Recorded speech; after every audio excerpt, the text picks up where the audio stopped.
Hello Dragon Wisps, welcome to today's video. Today I'm going to be reading chapter 20 of Twilight. We're getting close to the end, only a few chapters left, so let's get right into it, shall we? Of course, before we begin, I'd like to remind you to like the video and subscribe to the channel to become Dragon Wisp, if you haven't yet. You can also support the channel more directly by going to the Patreon or shop links in the description below. And also in the description below is the link to the Discord channel. I'm trying to get back to like where my voice was before, so let me know how you feel about it. Alright, so without further ado, sit back, relax, and enjoy chapter 20 of Twilight. Chapter 20, Impatience.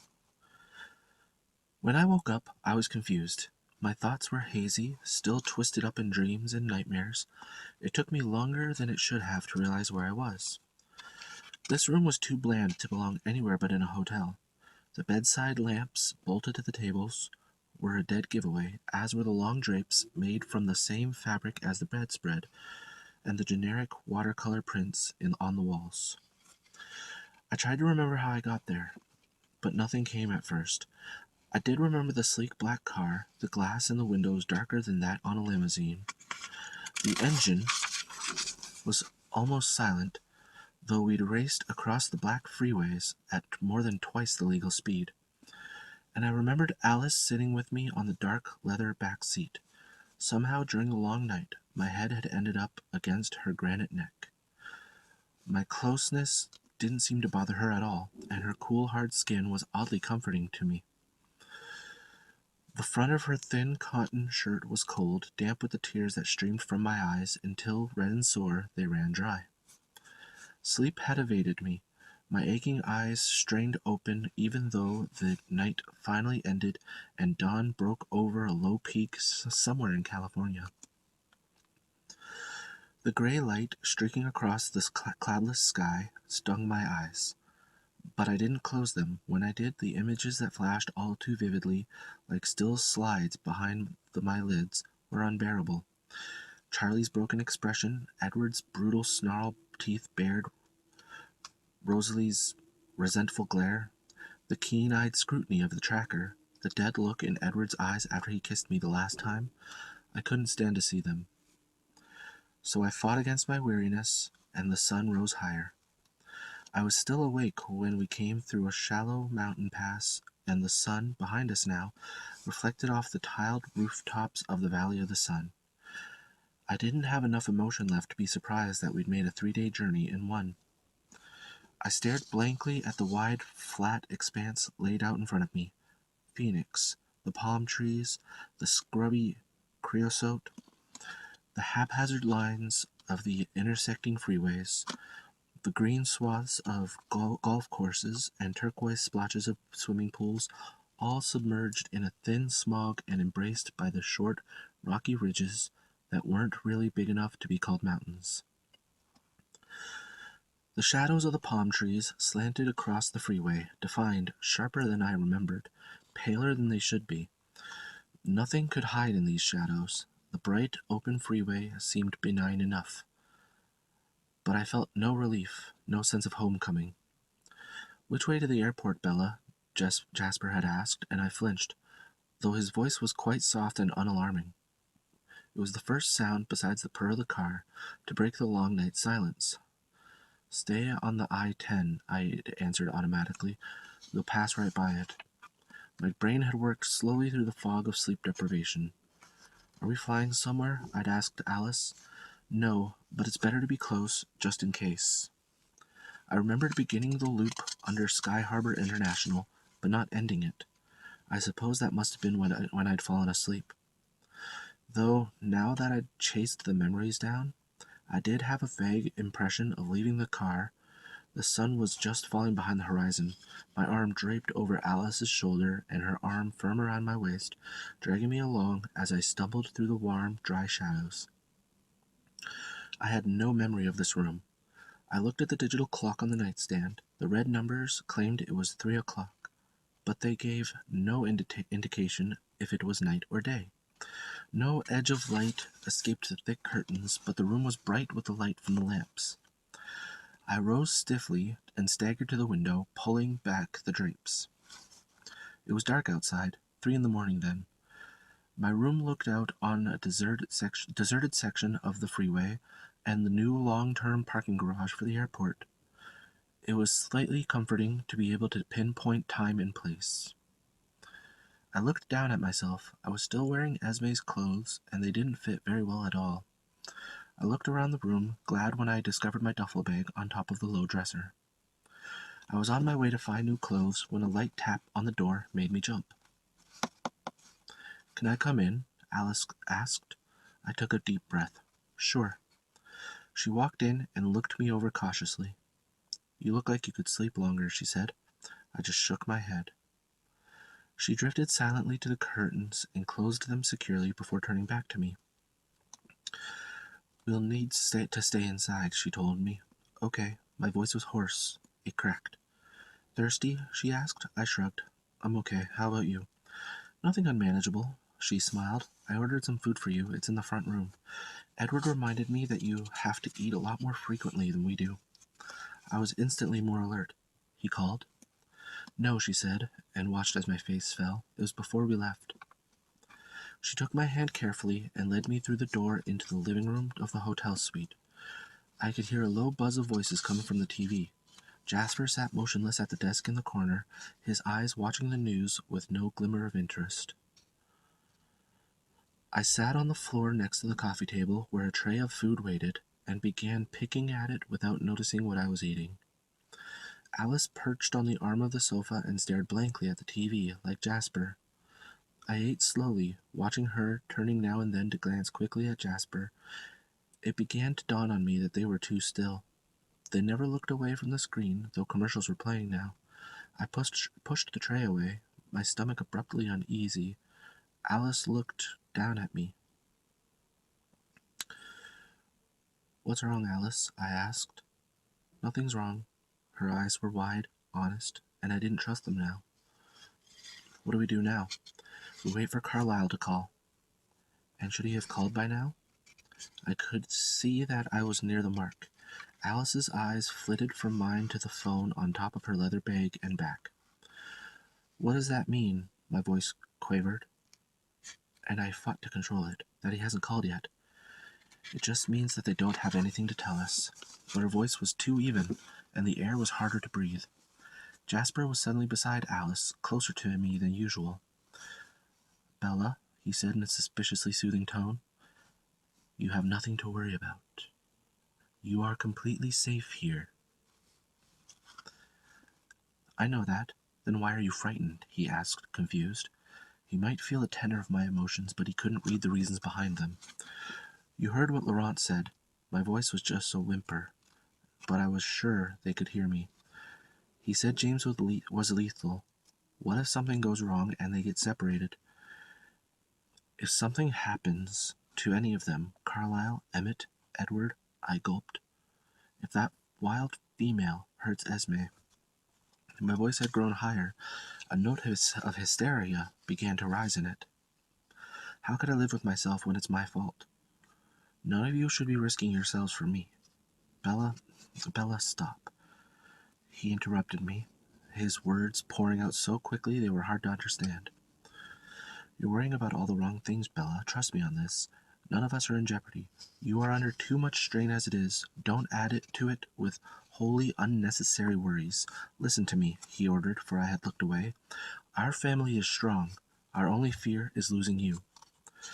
"But why should you?" Alice interrupted this time, touching my cheek with her cold fingers. "It's been almost a century that Edward's been alone. Now he's found you. You can't see the changes that we see, we who have been with him for so long.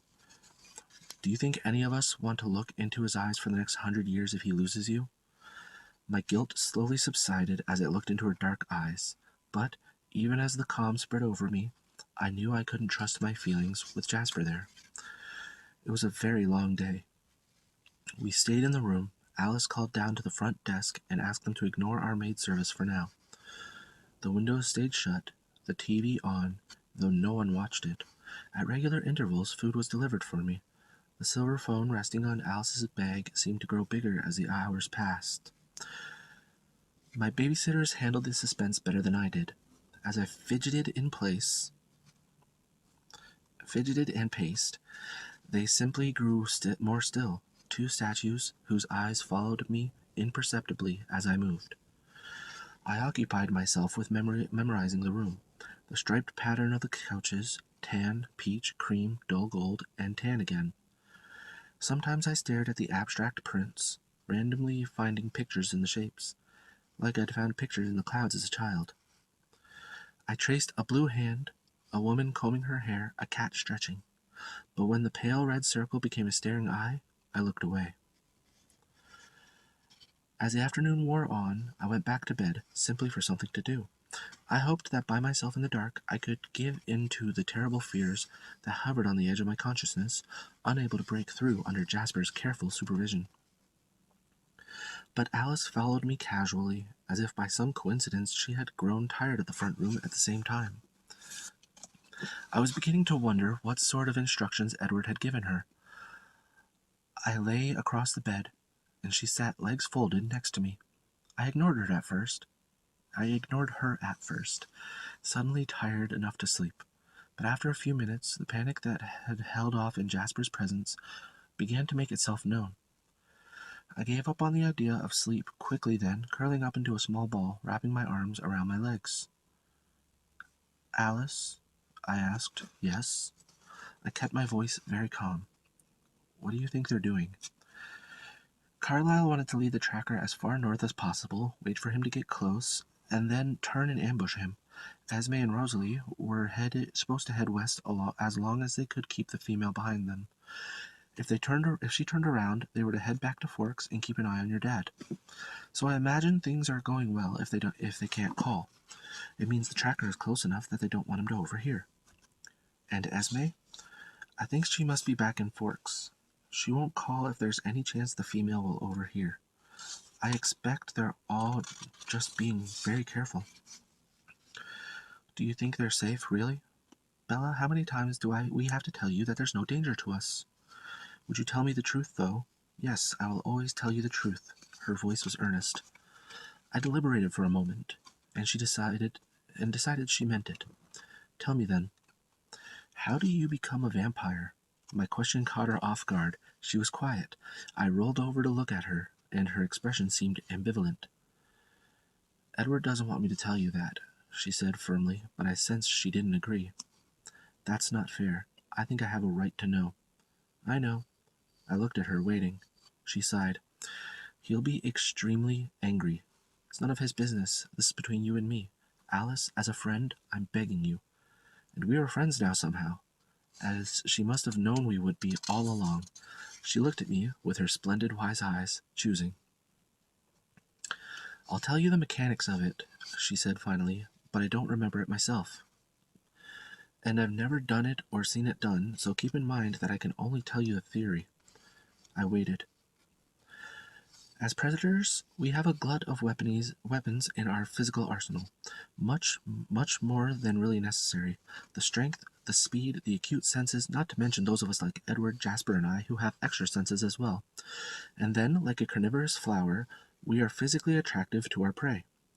I was very still, remembering how pointedly Edward had demonstrated the same concept for me in the meadow.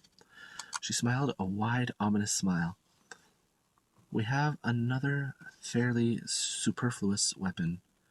We're also venomous, she said, her teeth glistening. The venom doesn't kill, it's merely incapacitating. It works slowly, spreading through the bloodstream, so that once bitten, our prey is in too much physical pain to stop us. Mostly superfluous, as I said. If we're that close, the prey doesn't escape. Of course, there are always exceptions. Carlyle, for example.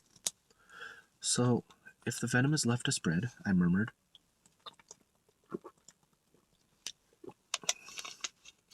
It takes a few days for the transformation to be complete, depending on how much venom is in the bloodstream, how close the venom enters to the heart. As long as the heart keeps beating, The poison spreads, healing, changing the body as it moves through it. Eventually, the heart stops and the conversion is finished. But all that time, every minute of it, a victim would be wishing for death. I shivered. It's not pleasant, you see. Edward said that it was very hard to do. I don't quite understand, I said. We're also like sharks in a way. Once we taste the blood, or even smell it for that matter, it becomes very hard to keep from feeding. Sometimes impossible. So you see, to actually bite someone to taste the blood, it would begin the frenzy. It's difficult on both sides, the bloodlust on the one hand, the awful pain on the other. Why do you think you don't remember? I don't know. For everyone else, the pain of transformation is the sharpest memory they have of their human life. I remember nothing of being human. Her voice was wistful. We lay silently, wrapped in our individual meditations. The seconds ticked by, and I had almost forgotten her presence. I was so enveloped in my thoughts. Then, without any warning, Alice leaped from the bed, landing lightly on her feet. My head jerked up as I stared at her, startled. Something's changed. Her voice was urgent, and she wasn't talking to me anymore. She reached the door at the same time Jasper did. He had obviously heard our conversation and her sudden exclamation. He put his hands on her shoulders and guided her back to the bed, sitting her on the edge. What do you see? He asked, intently, staring into her eyes. Her eyes were focused on something very far away. I sat close to her, leaning in to catch her low, quick voice. I see a room. It's long, and there are mirrors everywhere. The floor is wooden. He's in the room, and he's waiting. There's a gold stripe across the mirrors. Where's this room? I don't know. Something is missing. Another decision hasn't been made yet. How much time? It's soon. He'll be in the mirror room today, or maybe tomorrow. It all depends. He's waiting for something, and he's in the dark now. Jasper's voice was calm, methodical, as he questioned her in a practiced way. What is he doing? He's watching TV. No, he's running a VCR in the dark, in another place. Can you see where he is? No, it's too dark. Then the mirror room. What else is there? Just the mirrors and the gold. It's a band around the room, and there's a black table with a big stereo and a TV. He's touching the VCR there, but he doesn't watch the way he does in the dark room. This is the room where he waits. Her eyes drifted and then focused on Jasper's face. There's nothing else? She shook her head. They looked at each other, motionless. What does it mean? Neither of them answered for a moment. Then Jasper looked at me.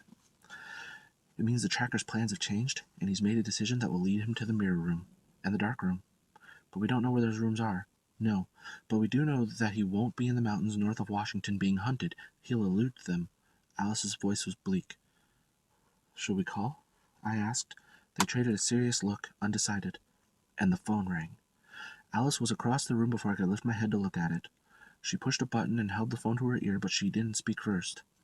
Carlyle, she breathed. She didn't seem surprised or relieved, the way I felt.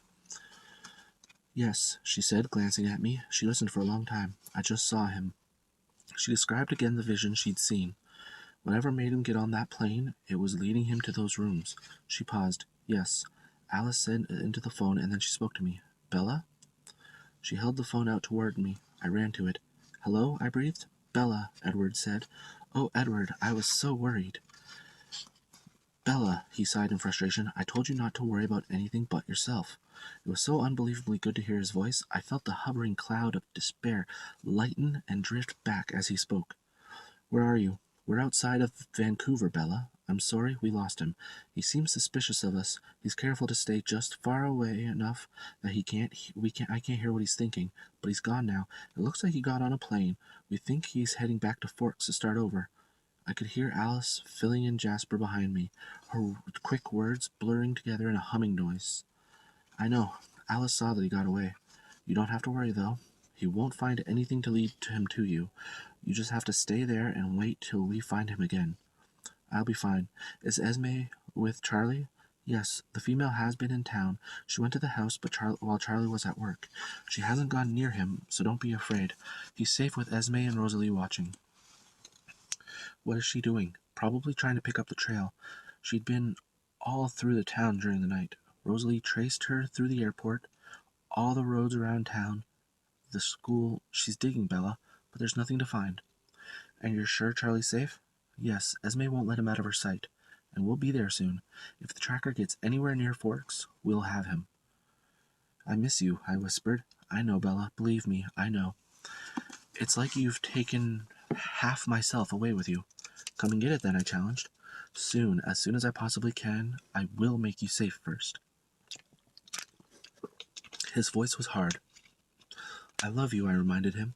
Could you believe that, despite everything I've put you through, I love you too? Yes, I can, actually. I'll come for you soon. I'll be waiting. As soon as the phone went dead, the cloud of depression began to creep over me again. I turned to give the phone back to Alice and found her and Jasper bent over the table where Alice was sketching on a piece of hotel stationery.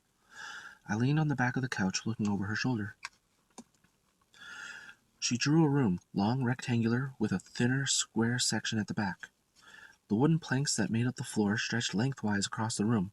Down the walls were lines denoting the breaks in the mirrors, and then, wrapping around the walls, waist-high, a long band. The band Alice said was gold. It's a ballet studio, I said, suddenly realizing the familiar shapes. They looked at me, surprised. Do you know this room? Jasper's voice sounded calm, but there was an undercurrent of something. I couldn't identify it. Alice bent her head to her work, her hand flying across the page now, the shape of an emergency exit taking shape. Against the back wall, the stereo and TV on a low table by the front right corner. It looks like a place I used to go for dance lessons when I was 8 or 9. It was shaped just the same. I touched the page where the square section jutted out, narrowing the back part of the room. That's where the bathrooms were. The doors were through the other dance floor.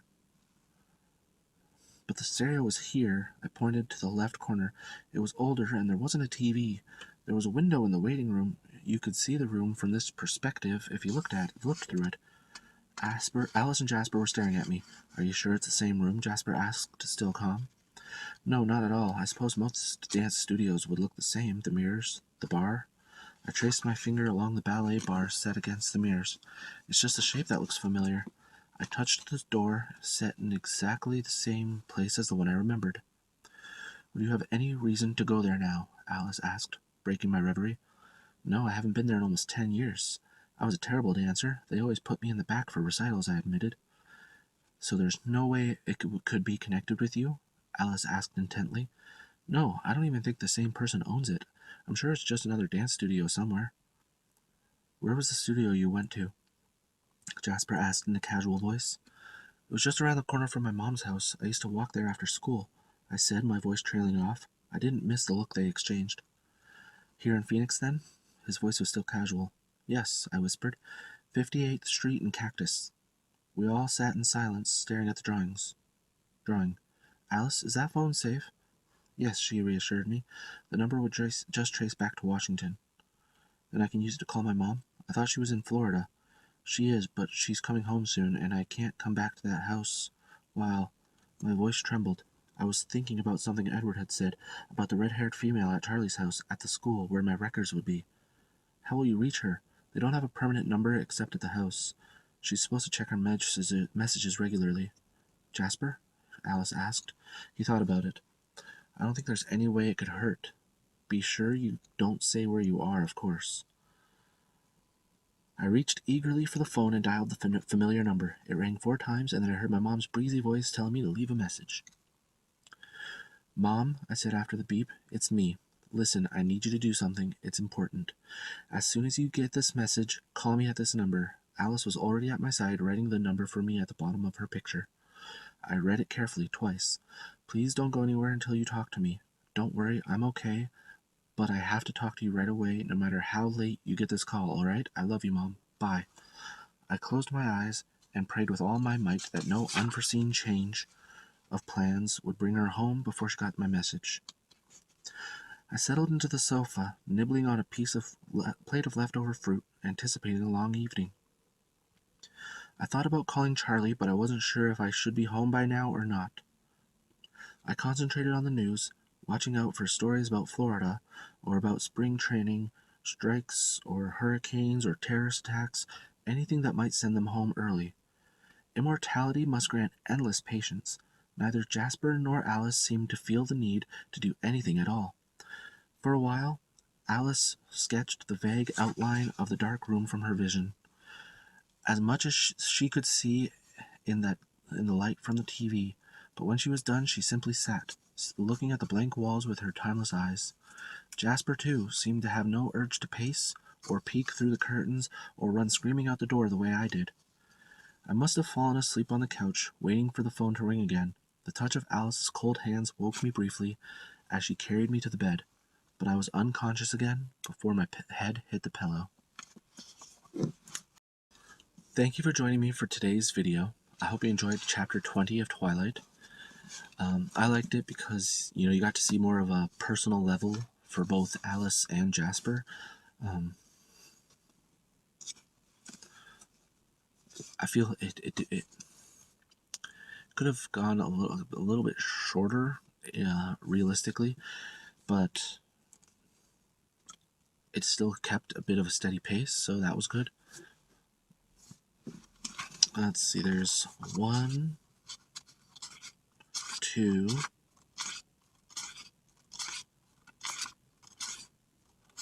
that's a big one, 3, okay, that's 4, 4,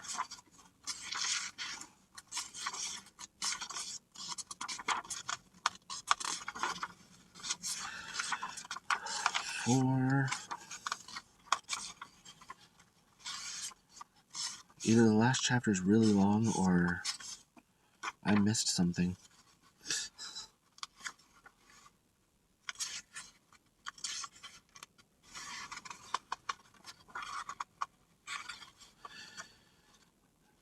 But yeah. So it looks like there's about 4 chapters left. 4 chapters in the epilogue, maybe? Yeah, that's what it looks like. Alright, so we've got 4 chapters and the epilogue left. So that'll be done soon. Like I've mentioned before, I'm planning to pick up how often I record, so we might be able to get through this in the next couple of months and on to New Moon. Yeah, so thank you for joining me, and like I said before, please let me know how my voice sounded today, because like I said, I want to get almost back to the voice I had before that I was using, before all the craziness started. And you know what, if I don't usually ask this, but if you could spread the word about the channel around, get more people into it and everything. I'm thinking I might be doing a giveaway once I hit 1,000 subscribers. So the sooner we get to that, the sooner I'll possibly do a giveaway. Alright, so right about now, as always, you should be getting the subscribe button up here. Latest video on the channel over here, video recommended for you by YouTube over here, and over here will be the Twilight playlist. So again, thank you for joining me, and as always, have a peaceful day. Bye.